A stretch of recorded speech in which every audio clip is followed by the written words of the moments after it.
நான் தான் செய்வேன் அடமுட்டு நிக்கிறீங்களே அப்படின்னு தான் செய்ய போறீங்க. இன்னைக்கு சிக்கன் கபாப் வீட்லயே இருக்கிற இன்கிரீடியன்ஸ் வச்சு இந்த கம்பியெல்லாம் எதுவும் இல்லாம சிம்பிளா சூப்பரா ஒரு கபாப் எப்படி செய்யலாம்னு பார்க்கலாமா? ஓகே.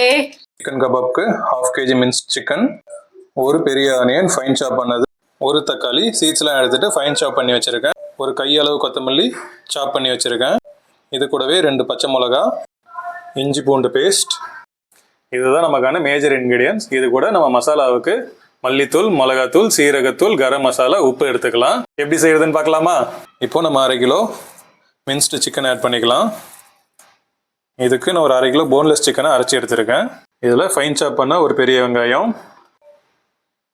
சீடு இல்லாத ஒரு தக்காளி, ஒரு கையளவு கொத்தமல்லி, இது கூடவே 2 பச்சை மிளகா. இப்போ இதில் 1 டேபிள் ஸ்பூன் இஞ்சி பூண்டு பேஸ்ட், 1/2 டேபிள் ஸ்பூன் மிளகாத்தூள், 1/2 டீஸ்பூன் சீரகத்தூள், 2 டீஸ்பூன் மல்லித்தூள், 1 teaspoon garam masala, 1 teaspoon pepper. இப்போ நமக்கு மசாலா பாட் முடிஞ்சிருச்சு. இந்த மசாலா, வெங்காயம், தக்காளி, சிக்கன் எல்லாம் நல்லா பைண்ட் பண்ணுறதுக்கு நம்ம கடலை மாவும் முட்டையும் ஆட் பண்ணிக்கலாம். 1 டேபிள் ஸ்பூன் கடலை மாவு எல்லாத்தையும் நல்லா மிக்ஸ் பண்ணிப்போம். இப்போ இதில் 1/2 டேபிள் ஸ்பூன் உப்பு ஆட் பண்ணிவிட்டு ஃபைனலாக ஒரு முட்டையும் ஆட் பண்ணிவிட்டு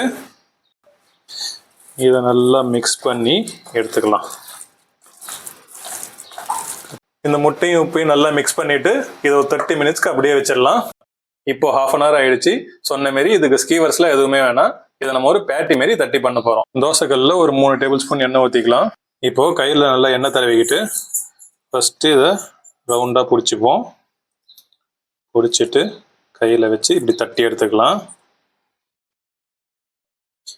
இப்போ எண்ணெய் சூடானதுக்கப்புறம் ஒரு மீடியம் லோ ஃப்ளேமில் இந்த பேட்டியை நம்ம பொரிச்சு எடுத்துக்கலாம். இதை ஒவ்வொரு 2 மினிட்ஸும் நல்லா 2 பக்கமும் ப்ரௌன் ஆகிற அளவுக்கு திருப்பி போட்டு பொரிச்சு எடுத்துக்கலாம்.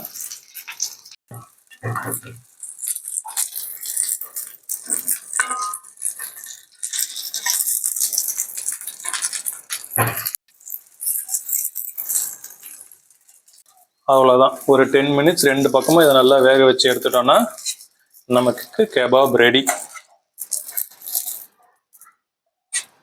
அவ்வளோதாங்க. வீட்லேயே சிம்பிளாக சூப்பராக செய்யலாங்க. சிக்கன் கபாப் நமக்கு ரெடி.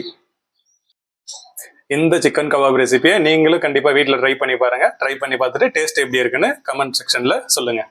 இந்த வீடியோ பிடிச்சிருந்தா லைக் பண்ணுங்கள், ஷேர் பண்ணுங்கள். ஃபார் மோர் வீடியோஸ் சேனலை சப்ஸ்கிரைப் பண்ணிக்கோங்க. ஸ்டார்ட் பண்ணலாமா? இந்த சைடில் எப்படி நிற்கும். இன்னைக்கு சிக்கன் கபாப் செய்ய போகிறேன். ஆனால் சிம்பிளாக வீட்டில் இருக்கிற இன்க்ரீடியன்ஸ் வச்சு இல்லை எல்லாத்தையும் பைண்ட் பண்ணி எடுக்கிறதுக்கு இது கூட கடலை மாவும் உப்பும் நம்ம